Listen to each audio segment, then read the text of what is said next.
اب چلتے ہیں برج حوت کی طرف اور آپ کو بیان کرتے ہیں کہ ان کا 21 سے 30 ستمبر کا یہ اشرہ علم نجوم کی روشنی میں کیا کچھ بیان کر رہا ہے۔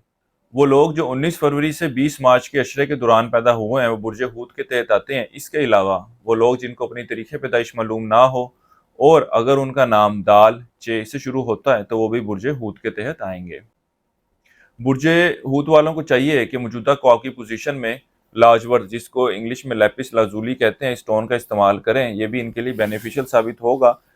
یہ اسٹون کی خریداری کے لیے ہمارے دیے گئے واٹس ایپ نمبر پر یا ہماری ویب سائٹ وزٹ کر سکتے ہیں، وہاں پہ بھی آپ آرڈر کر سکتے ہیں۔ ایک وائڈ رینج سٹونز کی وہاں پر اویلیبل ہے۔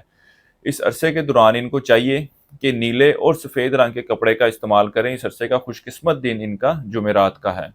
اس اشرے کے آغاز کا وقت آپ کا اندرون ملک سفر کو ظاہر کر رہا ہے۔ یہ اولاد اور فیملی کے ساتھ سیر و تفریح کے لیے جانے کے لیے بھی ہو سکتا ہے، یا بہن بھائیوں اور رشتہ داروں سے میل ملاقات کے لیے بھی آپ سفر کرتے نظر آتے ہیں۔ اس کے علاوہ اگر کواکب پوزیشن کی بات کی جائے تو 23 ستمبر کو شمس ان کے 7ویں گھر سے موو کر کے ان کے 8ویں گھر میں آ رہا ہے، اور 27 تاریخ کو عطارد ان کے 7ویں گھر سے موو کر کے ان کے 8ویں گھر میں مقیم ہوگا۔ اس کے علاوہ زورا ان کے 8ویں گھر سے موو کر کے 24 ستمبر کو ان کے 9ویں گھر میں موجود ہوگا۔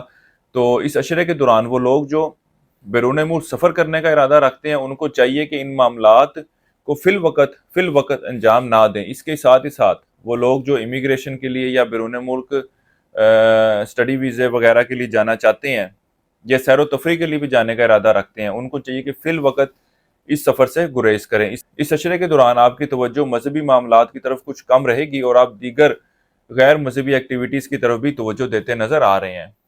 وہ لوگ جو سٹاک مارکیٹ، کرپٹو کرنسی یا اس طرح کی دیگر کرنسیز میں ٹریڈنگ کرتے ہیں، ان کو چاہیے کہ اس اشرے کے دوران ذرا تحمل کے ساتھ ٹریڈنگ کریں، معاملات کو لے کر چلیں۔ انشاءاللہ تعالی ان کو ضرور فائدہ ہوگا۔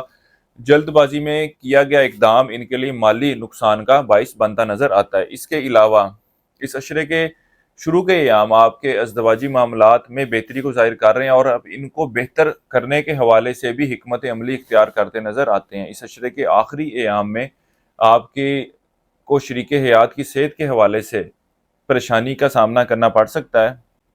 اس کے علاوہ اس اشرے کا وقت حاملہ خواتین کے لیے بہت زیادہ احتیاط کا متقاضی ہے، کیونکہ اس عرصے میں کسی بھی قسم کی لاپرواہی نہ کریں، آپ کو کسی بڑی پریشانی کا سامنا کرنا پڑ سکتا ہے۔ اس عرصے کے دوران آپ کو اپنے ارد گرد کے ماحول اور اپنے معاملات کو بہتر طریقے سے لے کر چلنے کا موقع ملے گا۔ آپ ان کو بہتر شکل دینے میں کامیاب ہوتے نظر آئیں گے۔ اس کے ساتھ ہی ساتھ کاروبار سے وابستہ افراد کو بھی ان دنوں میں کی گئی ایفرٹس کے بہتر نتائج ملتے نظر آتے ہیں۔ ان کو چاہیے کہ کاروباری مصروفیات، کاروباری معاملات کی طرف بھرپور توجہ دیں۔ انشاءاللہ تعالی اللہ کے فضل و کرم سے بہتر نتائج کا حصول ہوگا۔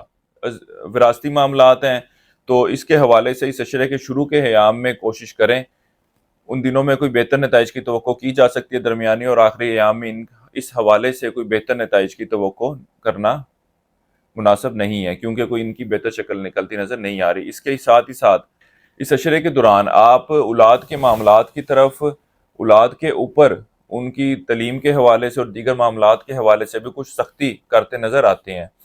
اس عرصے کے لیے ایک وظیفہ آپ کو بتا رہا ہوں، یا اللہ یا رؤوف، 3 تسبیح آپ نے اسی کرنی ہے روزانہ فجر کی نماز کے بعد، اور اللہ تعالیٰ سے دعا کریں کہ اللہ تعالیٰ آپ کے معاملات میں بہتری فرمائے۔ اس کے علاوہ حسب توفیق گندم کا صدقہ کرتے رہیں، انشاءاللہ تعالیٰ آپ کے معاملات میں آسانی پیدا ہوگی۔ اللہ تعالیٰ سے دعا ہے کہ اللہ تعالیٰ آپ کے معاملات میں آسانی پیدا فرمائے، آپ کی صحت تندرستی عطا فرمائے، اور آپ کے کاروباری اور نوکری کے معاملات میں بھی آسانی پیدا فرمائے۔ اس عرصے کی 7 تاریخ آپ کی 23 نومبر کی ہے۔ ہماری ویڈیو آپ کو پسند آئی ہو تو ہمارے چینل کو سبسکرائب کیجئے گا اور کومنٹ سیکشن میں اپنی رائے کا اظہار ضرور کیجئے گا۔